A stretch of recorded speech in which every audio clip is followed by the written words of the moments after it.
ਥਾਪਿਆ ਨ ਜਾਏ, ਕੀਤਾ ਨ ਹੋਏ। ਆਪੇ ਆਪ ਨਿਰੰਜਨ ਸੋਏ, ਜਿਨ ਸੇਵਿਆ ਤਿਨ ਪਾਇਆ ਮਾਨ। ਨਾਨਕ ਗਾਵੀਐ ਗੁਣੀ ਨਿਧਾਨ, ਗਾਵੀਐ ਸੁਣੀਐ ਮਨ ਰਖੀਐ ਭਾਉ। ਦੁਖ ਪਰ ਹਰੇ ਸੁਖ ਘਰ ਲੈ ਜਾਏ। ਗੁਰਮੁਖ ਨਾਦਨ ਗੁਰਮੁਖ ਵੇਦਨ, ਗੁਰਮੁਖ ਰਿਆਸ ਸਮਾਈ। ਗੁਰ ਈਸਰ ਗੁਰ ਗੋਰਖੇ ਬਰਮਾ ਗੁਰ, ਪਾਰਬਤੀ ਮਾਈ। ਜੇ ਹਉ ਜਾਣਾ ਆਖਾ ਨਾਈ, ਕਹਿਣਾ ਕਥਨ ਨ ਜਾਈ। ਗੁਰਾ ਇਕ ਦੇ ਬੁਝਾਈ, ਸਭਨਾ ਜੀਆਂ ਕਾ ਇਕ ਦਾਤਾ। ਸੋ ਮੈਂ ਵਿਸਰ ਨਾ ਜਾਈ। ਥਾਪਿਆ ਨਾ ਜਾਏ, ਕੀਤਾ ਨਾ ਹੋਏ। ਜਪਜੀ ਸਾਹਿਬ ਦੀ ਪੰਜਵੀਂ ਪੌੜੀ, ਜਿਸ ਵਿੱਚ ਸਾਹਿਬ ਸ੍ਰੀ ਗੁਰੂ ਨਾਨਕ ਦੇਵ ਜੀ ਮਹਾਰਾਜ ਪਰਮਾਤਮਾ ਦਾ ਸਰੂਪ, ਉਸ ਦੇ ਗੁਣ ਔਰ ਉਸ ਦੀ ਪ੍ਰਾਪਤੀ ਦਾ ਸਾਧਨ ਦੱਸਦੇ ਨੇ। ਇਤਨੀ ਗੱਲ ਤੇ ਸਪਸ਼ਟ ਹੋਈ ਕਿ ਪ੍ਰਭੂ ਸੱਚ ਹੈ ਔਰ ਪ੍ਰਭੂ ਤੇ ਸਾਡੇ ਵਿਚਕਾਰ ਜੋ ਦੀਵਾਰ ਹੈ ਉਹ ਝੂਠ ਹੈ। ਝੂਠ ਦੀ ਪਾਲ ਹੈ, ਝੂਠ ਦੀ ਕੰਧ ਹੈ। ਜਿਸ ਨੂੰ ਗਿਰਾਣਾ ਹੈ ਔਰ ਉਹ ਗਿਰੇਗੀ ਸੱਚ ਦੇ ਹੁਕਮ ਨੂੰ ਮੰਨ ਕੇ, ਸੱਚ ਦੀ ਰਜ਼ਾ ਵਿੱਚ ਚੱਲ ਕੇ। ਹੁਕਮ ਹੀ ਇਤਨਾ ਵੱਡਾ, ਬਹੁਤ ਵੱਡਾ ਪਸਾਰਾ ਜੋ ਅਸੀਮ ਹੈ, ਔਰ ਹੁਕਮ ਵਿੱਚ ਚਲਦੀ ਹੋਈ ਸ੍ਰਿਸ਼ਟੀ ਨੂੰ ਵੇਖ ਕੇ ਉਹ ਵਿਗਸਦਾ ਹੈ, ਖੇੜੇ ਚ ਆਉਂਦਾ ਹੈ। ਅਨੇਕਾਂ ਤਰ੍ਹਾਂ ਦੇ ਜੀਵ ਜੰਤ ਉਸ ਪ੍ਰਭੂ ਕੋਲ ਕਾਮਨਾ ਨਾਲ ਭਰੇ ਹੋਏ ਕਰਮ ਕਰਕੇ ਮੰਗਾਂ ਮੰਗਦੇ ਨੇ। ਪ੍ਰਭੂ ਦੇ ਹੀ ਜਾਂਦਾ ਹੈ ਔਰ ਇਸ ਤਰ੍ਹਾਂ ਮੰਗ ਵੱਧਦੀ ਜਾਂਦੀ ਹੈ। ਜਨਮ ਤੇ ਮਰਨ ਵੀ ਵੱਧਦਾ ਜਾਂਦਾ ਹੈ। ਕਦੀ ਕਦੀ ਕੋਈ ਅੰਮ੍ਰਿਤ ਵੇਲੇ ਉੱਠ ਕੇ ਪ੍ਰਭੂ ਜਾਪ ਕਰਕੇ ਤੇ ਪ੍ਰਭੂ ਦੀ ਦ੍ਰਿਸ਼ਟੀ ਦਾ, ਮਿਹਰ ਦਾ ਪਾਤਰ ਬਣ ਕੇ ਮੋਕਸ਼ ਦੁਆਰ ਦੀ ਪ੍ਰਾਪਤੀ ਕਰ ਲੈਂਦਾ ਹੈ। ਉਹ ਮੋਕਸ਼ ਦੁਆਰ, ਉਹ ਪ੍ਰਭੂ ਦਾ ਦੁਆਰ, ਉਹ ਈਸ਼ਵਰ ਦਾ ਦਰ ਕੈਸਾ ਹੈ, ਉਹ ਈਸ਼ਵਰ ਕੈਸਾ ਹੈ। ਤੋ ਸਤਿਗੁਰੂ ਦੇਵ ਜੀ ਮਹਾਰਾਜ ਫਰਮਾਨ ਕਰਦੇ ਨੇ, ਪ੍ਰਥਮ ਤਾਂ ਇਹ ਹੈ ਕਿ ਥਾਪਿਆ ਨਾ ਜਾਏ, ਕੀਤਾ ਨਾ ਹੋਏ। ਪਰਮਾਤਮਾ ਨੂੰ ਅਸਥਾਪਨ ਨਹੀਂ ਕੀਤਾ ਜਾ ਸਕਦਾ। ਕੋਈ ਚਿੱਤਰ ਅਸਥਾਪਨ ਕੀਤਾ ਜਾ ਸਕਦਾ ਹੈ, ਕੋਈ ਮੂਰਤੀ ਅਸਥਾਪਨ ਕੀਤੀ ਜਾ ਸਕਦੀ ਹੈ, ਕਿਸੇ ਵਿਅਕਤੀ ਨੂੰ ਕਿਸੇ ਥਾਂ ਤੇ ਬਿਠਾ ਕੇ ਟਿਕਾਇਆ ਜਾ ਸਕਦਾ ਹੈ, ਪਰ ਪ੍ਰਭੂ ਨੂੰ ਅਸਥਾਪਨ ਨਹੀਂ ਕੀਤਾ ਜਾ ਸਕਦਾ। ਪ੍ਰਭੂ ਨੂੰ ਟਿਕਾਇਆ ਨਹੀਂ ਜਾ ਸਕਦਾ। ਕਿਉਂ? ਕਿ ਪ੍ਰਭੂ ਚੇਤਨ ਹੈ, ਪ੍ਰਭੂ ਵਿਆਪਕ ਹੈ, ਪ੍ਰਭੂ ਪ੍ਰਕਾਸ਼ ਹੈ, ਪ੍ਰਭੂ ਦੈਵੀ ਸ਼ਕਤੀ ਹੈ। ਪ੍ਰਭੂ ਕ੍ਰਿਤ ਨਹੀਂ, ਪ੍ਰਭੂ ਕਰਤਾ ਹੈ। ਇਸ ਵਾਸਤੇ ਆਮ ਭਾਰਤ ਦੀ ਚਲੀ ਆ ਰਹੀ ਪੁਰਾਣੀ ਪਰੰਪਰਾ, ਉਸ ਤੋਂ ਵੱਖ ਹੋ ਕੇ ਸਤਿਗੁਰੂ ਕਹਿੰਦੇ ਨੇ ਕਿ ਥਾਪਿਆ ਨਾ ਜਾਏ, ਈਸ਼ਵਰ ਨੂੰ ਅਸਥਾਪਨ ਨਹੀਂ ਕੀਤਾ ਜਾ ਸਕਦਾ। ਕਿਉਂ? ਕਿ ਈਸ਼ਵਰ ਕੋਈ ਕ੍ਰਿਤ ਨਹੀਂ, ਈਸ਼ਵਰ ਕੋਈ ਜੜ ਨਹੀਂ, ਈਸ਼ਵਰ ਕੋਈ ਚਿੱਤਰ ਨਹੀਂ, ਈਸ਼ਵਰ ਕੋਈ ਮੂਰਤੀ ਨਹੀਂ, ਔਰ ਈਸ਼ਵਰ ਕੋਈ ਵਿਅਕਤੀ ਨਹੀਂ। ਕੀਤਾ ਨਾ ਹੋਏ, ਜੋ ਅਸਥਾਪਨ ਨਹੀਂ ਕੀਤਾ ਜਾ ਸਕਦਾ ਉਹ ਕੀਤਾ ਵੀ ਨਹੀਂ ਜਾ ਸਕਦਾ। ਭਾਵ ਉਸ ਨੂੰ ਬਣਾਇਆ ਵੀ ਨਹੀਂ ਜਾ ਸਕਦਾ। ਪ੍ਰਭੂ ਸਾਡੀ ਕ੍ਰਿਤ ਨਹੀਂ, ਅਸੀਂ ਪ੍ਰਭੂ ਦੀ ਕ੍ਰਿਤ ਹਾਂ। ਅਗਰ ਪ੍ਰਮਾਤਮਾ ਸਾਡੀ ਹੀ ਕ੍ਰਿਤ ਹੈ ਤਾਂ ਫਿਰ ਪ੍ਰਮਾਤਮਾ ਦੇ ਪੂਜਣ ਦੀ ਕੋਈ ਲੋੜ ਹੀ ਨਹੀਂ ਰਹੀ। ਜਦ ਜਦ ਜਾਪ ਕਰਦਿਆਂ, ਸਿਮਰਨ ਕਰਦਿਆਂ, ਭਗਤੀ ਕਰਦਿਆਂ ਪ੍ਰਭੂ ਦੀ ਜਦ ਵੀ ਕਿਸੇ ਨੂੰ ਝਲਕ ਪਈ ਹੈ, ਉਸ ਦੀ ਰਸਨਾ ਤੋਂ ਕਰਤਾ ਨਿਕਲੇ। ਉਹ ਕਰਤਾ ਹੈ, ਉਹ ਕ੍ਰਿਤ ਨਹੀਂ। ਕ੍ਰਿਤ ਮਿਟ ਜਾਂਦੀ ਹੈ, ਕ੍ਰਿਤ ਜੜ ਹੈ। कृत नैचल नहीं अज है कल खत्म, लेकिन करता सदैवी है, करता हमेशा है। तो परमात्मा कीता नहीं जा सकता, बनाया नहीं जा सकता। गुरु गोबिंद सिंह जी महाराज इसे गल ते इतना जोर देंदे ने कि बिन करतार न कीर्तन मानो। हे अभ्यासियो, हे गुरमुख जनो, बिना करतार तो कृत नू करता ना मनो, कृत नू करता जान के ना झुको। हाँ, करता महान है, उदी कृत भी महान है, पर कृत मिट जाती है, कृत नाश हो जाती है। कृत अज है कल नहीं। समूह ब्रह्मंड खंड सारे प्रभु दी कृत ने। प्रभु आप वड्डा है, उदी कृत वड्डी है, पर कृत कितनी ही वड्डी क्यों ना होवे, आखिर मिट जाती है, आखिर नाश हो जाती है। तो साहिब कहंदे ने थापिया ना जाए कीता ना होए। उस परमात्मा नू अस्थापन नहीं कीता जा सकता और फिर कीता भी नहीं जा सकता। फिर उसकी होंद किस तरह है? जद उसनू बनाया नहीं जा सकता और उसनू अस्थापन नहीं कीता जा सकता, फिर वो कैसा है और किवें उसकी होंद है? तो सतगुरु कहते हैं आपे आप निरंजन सोच। अपने आप तो ही आप ओ सुभायमान है और निर्लेप है। कृत तो उच्चा है, निर्लेप है। अपने आप तो आप ही सुभायमान होया है। आप ही ने आप साजियो, आप ही ने रचियो नाम। निर्लेप ऐसा है जैसे कि मुसव्वर ने चित्र बनाया है और चित्र तो एक पासे हो गए। इस वास्ते करते नू भगत कबीर चितेरा भी कहते ने। चच्चा रचत चित्र है भारी, तज चितरे चेतो चित्रकारी। प्रभु एक महान चित्रकार है। ऐसा चित्रकार जिसने दरिया, पहाड़, सूरज, चंद, तारे चित्र देते ने। चच्चा रचत चित्र है भारी, पर तज चितरे चेतो चितकारी। कबीर ऐसा कहते ने कि चित्र वेखो चितेरे नाल जुड़ो। चित्र सिर्फ वेखण वास्ते है, जुड़न वास्ते नहीं। चित्र वेखण तक ही चंगा है। शोभा करो चितेरे दी, जिस चित्रकार तो इस तरह का सुंदर चित्र बना है। संगीत दी धुन अपनी थां ते महान होवेगी, पर संगीतकार तो बिना की मैंने रख दी। कविता बहुत अच्छी भावपूरित होवे, पर कवि तो बिना उसदी होंद आलमे वजूद विच नहीं आ सकती। तस्वीर मुसव्वर दी कृत है, सारा जगत करते दी कृत है।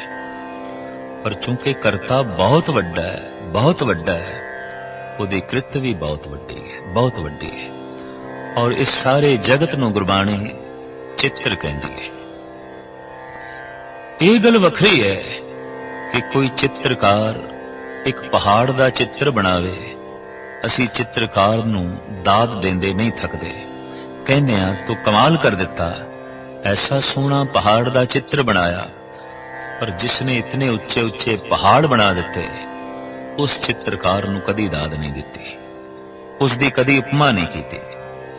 जो साडी बहुत सोहनी तस्वीर बना देवे, असी उस मुसव्वर नूं दाद देंदे हां, उहदी महिमा गायन करदे हां भी तू साडी कितनी सोहनी तस्वीर बनाई, पर कदी उसका धन्यवाद नहीं किया जिसने सानू ही बनाया, जिसने साडी बनतर बनाई। कोई फुल दी तस्वीर बना देवे, वगदे हुए दरिया दी तस्वीर बना देवे, किसी पशु दी तस्वीर बना देवे, तो मुसव्वर दी, चित्रकार दी असीं उपमा करदे हां।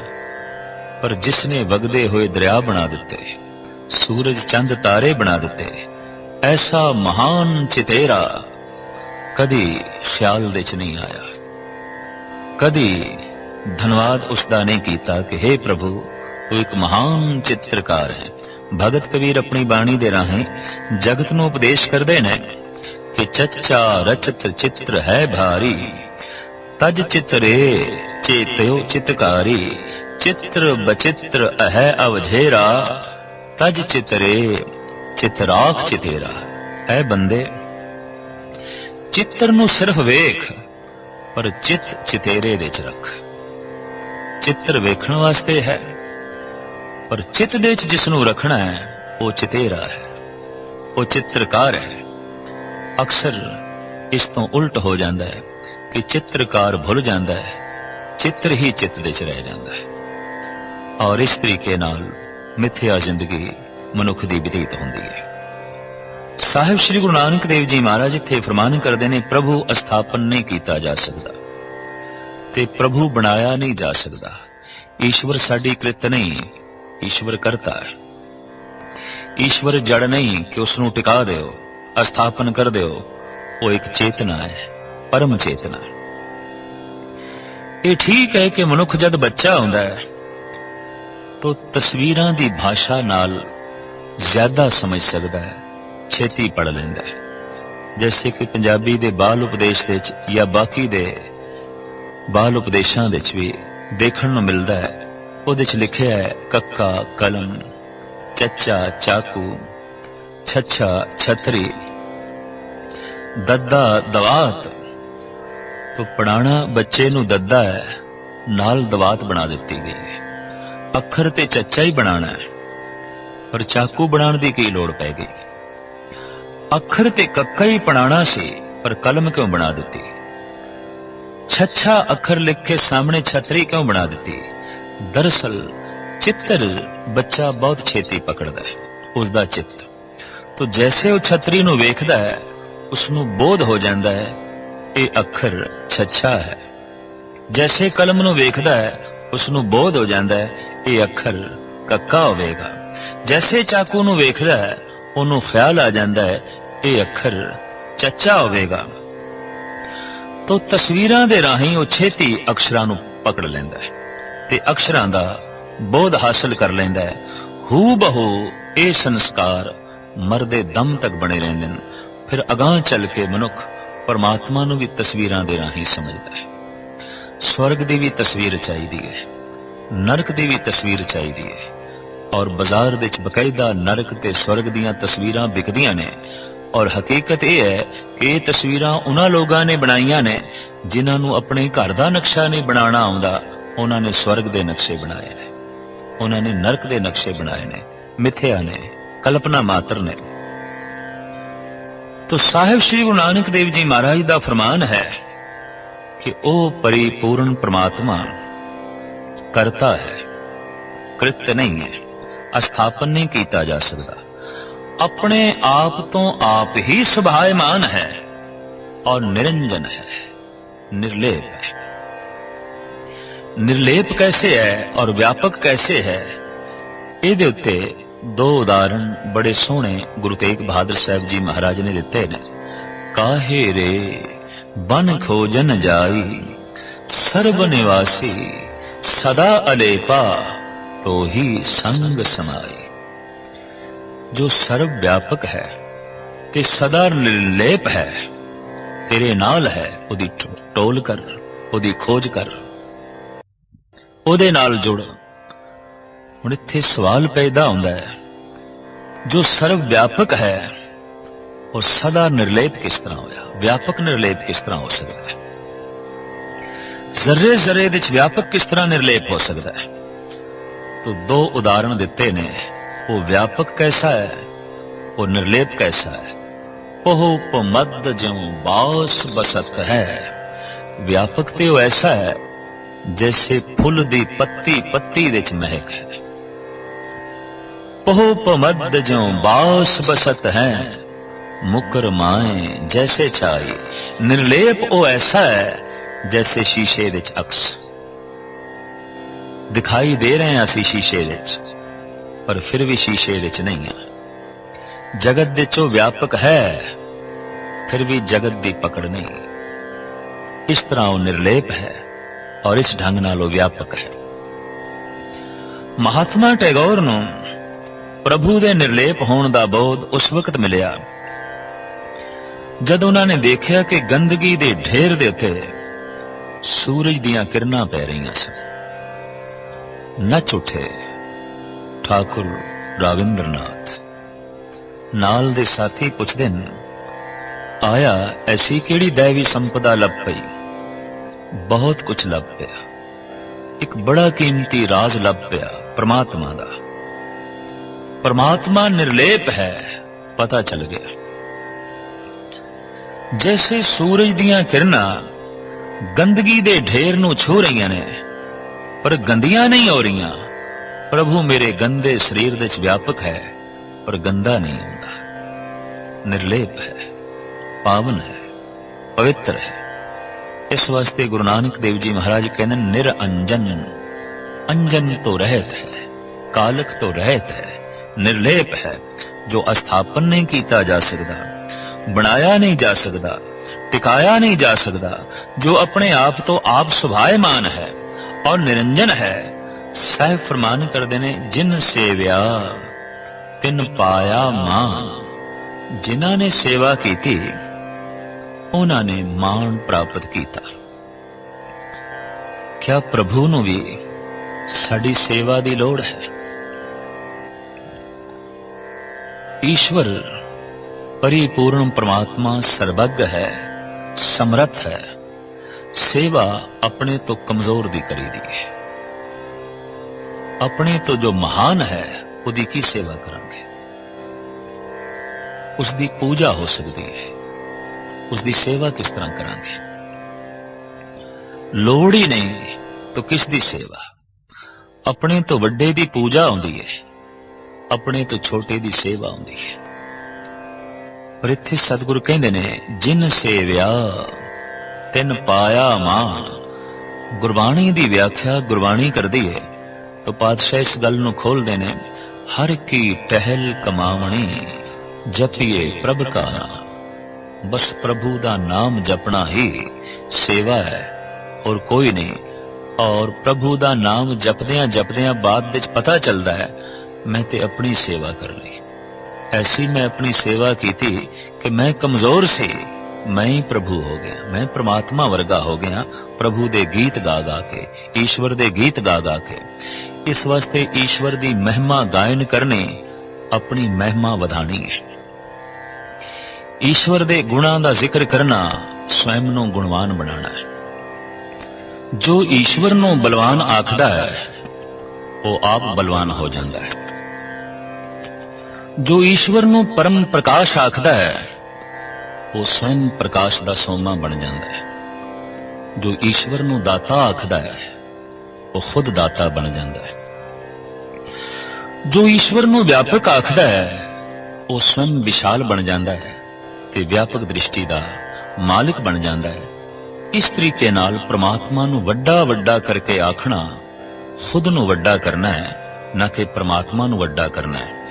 परमात्मा नूं वड्डा वड्डा असी आखीए इसकी लोड़ नहीं। जे सब मिलके आखण पाए वड़ा न होवे घाट ना जाए। जैसे असी कहिए सूरज दे च बड़ी रोशनी है, बड़ी रोशनी है, साडे कहण नाल रोशनी नहीं है। जे असी ना आखीए तां सूरज दे च कोई अंधकार भी नहीं हो जाएगा, उत्ते परम प्रकाश है। जे असी परमात्मा दे गुणां दा जिक्र करिए ते साडे जिक्र करन नाल ही गुणवान नहीं है, वो स्वयं गुणवान है। ते जे ना करिए तां उस दे गुण कोई घटदे भी नहीं। तो सेवा दरअसल प्रभु दी अपनी ही सेवा है, अपनी ही महानता वधानी है, अपने ही गुणां नूं वधाना है। जिन सेव्या तिन पाया मान। जिन्हां ने फिर सिमरन कीता, जिन्हां ने फिर इस ढंग दी सेवा की, जगत दे सन्मान मिलना लाजमी सी। ते मान मिलदा है जिथे ताण होवे, जिथे शक्ति होवे। तो प्रभु एक शक्ति है। शक्ति नाल जुड़दियां, ताण नाल जुड़दियां, शक्ति दे प्राप्त करदियां कुदरती गल है जगत दे ਮਾਣ ਵਧਣਾ ਸੀ। ਤੋ ਹੁਣ ਉਸ ਪ੍ਰਮਾਤਮਾ ਦੀ ਸੇਵਾ ਕਰਨੀ ਹੈ ਤੇ ਕਿਸ ਢੰਗ ਨਾਲ ਕਰਨੀ ਹੈ, ਇਸ ਨੂੰ ਗੁਰੂ ਨਾਨਕ ਦੇਵ ਜੀ ਮਹਾਰਾਜ ਅੱਗੇ ਚੱਲ ਕੇ ਖੋਲਦੇ ਨੇ। ਜਿਨ ਸੇਵਿਆ ਤਿਨ ਪਾਇਆ ਮਾਨ, ਨਾਨਕ ਗਾਵੀਐ ਗੁਣੀ ਨਿਧਾਨ। ਉਹ ਜੋ ਗੁਣਾ ਦਾ ਨਿਧਾਨ ਹੈ, ਗੁਣਾ ਦਾ ਸਾਗਰ ਹੈ, ਗੁਣਾ ਦਾ ਖਜ਼ਾਨਾ ਹੈ, ਗਾਵੀਏ। ਕੀ ਗਾਉਣਾ ਹੈ ਕਿ ਤੂੰ ਗੁਣੀ ਨਿਧਾਨ ਹੈ, ਗੁਣਾ ਦਾ ਖਜ਼ਾਨਾ ਹੈ, ਗੁਣਾ ਦਾ ਭੰਡਾਰ ਹੈ।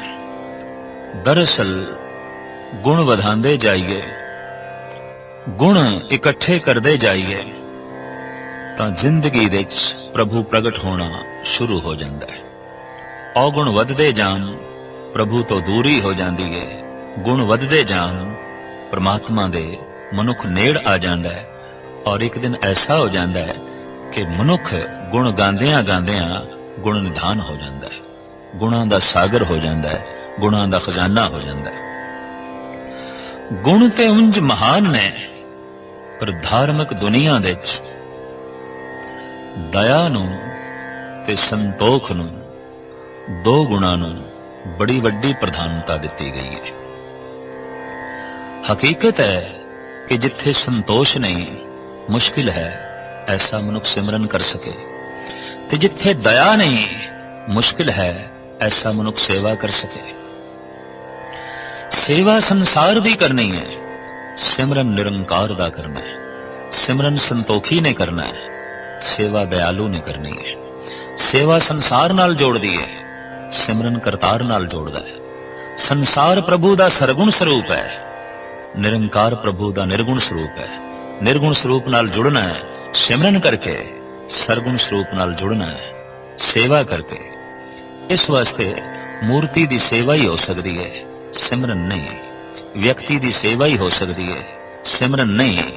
ਸਿਮਰਨ ਨਿਰਾਕਾਰ ਦਾ, ਸੇਵਾ ਸਾਕਾਰ ਦੀ। ਸਾਕਾਰ ਨੂੰ ਸੇਵਾ ਦੀ ਲੋੜ ਹੈ। ਬਸਤਰ ਪਹਿਨਾਣੇ ਨੇ, ਇਸ਼ਨਾਨ ਕਰਾਣਾ ਹੈ, ਭੋਜਨ ਦੇਣਾ ਹੈ, ਬਿਮਾਰ ਹੈ ਦਵਾਈ ਦੇਣੀ ਹੈ, ਇਲਾਜ ਕਰਾਣਾ ਹੈ, तो साकार ਨੂੰ ਸੇਵਾ ਦੀ ਲੋੜ ਪੈਂਦੀ ਹੈ। ਨਿਰਾਕਾਰ ਨੂੰ ਸੇਵਾ ਦੀ ਲੋੜ ਨਹੀਂ। ਨਿਰਾਕਾਰ ਨਿਰਲੇਪ ਹੈ। सेवा करके साकार नाल जुड़ना है, सिमरन करके निराकार नाल जुड़ना है। सेवा किसने करनी है? जिथे दया होवे, और सिमरन किसने करना है? जिथे संतोष होवे। तो साहिब कहते हैं नानक गावी है गुणी निधान। की गाई है, किस तरह गाई है? कोई सुर ताल दा बोध नहीं, कोई प्रभु दे गुणां दा बोध नहीं। की गाई है? तो साहिब कहते गावी है, सुनी है, मन रखी है भाव। पहले उस प्रभु नूं सुन। इस वास्ते सत्संग दी महिमा है कि सत्संग ओ जिथे सच दी चर्चा चल रही होवे, जिथे सत दी व्याख्या की जा रही होवे, जिथे सच दे गुणां दा प्रगटावा हो रहा होवे, उत्थे कोई बैठे ते एक मन हो के सुने, ध्यान ला के सुने। सुनदियां ही वो सत्संगी बनेगा, सुनदियां ही उसका संबंध जुड़ेगा। एक बंदा बोल रहा होवे ते दूजा सुन ही नहीं रहा, संबंध नहीं जुड़ेगा। संबंध ते सुनदियां ही जुड़ेगा। बोलना और सुनना इस संबंध नूं जोड़दा है, वेखण नाल संबंध नहीं जुड़दे। दुश्मन भी एक दूजे नूं वेख लैंदे ने, पर दुश्मन आपस दे ना एक दूजे नाल बोलदे ने, ना एक दूजे दी गल सुनदे ने। इस वास्ते प्रभु दा संबंध सुनन ते बोलन ते खड़ा है। सुननी है उसकी गल, तां ही परमात्मा नाल संबंध जुड़ सकेगा। पहले सुननी है। तो किहड़े बोल सुनने ने? जगत दे रहबरी पुरुष, अवतारी पुरुषां दे जिहड़े बोल ने, वो प्रभु दे बोल ने, वो ईश्वरी बोल ने। इस्लाम दे पैगंबरी पुरुष मुहम्मद साहब दा कहना सी कि कुरान मेरे ते नाज़िल होई है, ते मेरी नहीं, खुदा दे बोल ने। खुदा दे बचन ने।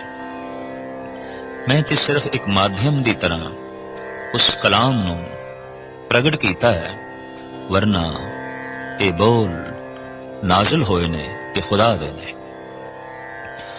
हू बहु इसे तरीके नाल साडे देश दे ऋषि मुनि कहंदे रहे कि वेद बाणी देव बाणी है, प्रभु दी बाणी है, साडे ते आकाश बाणी हुई है।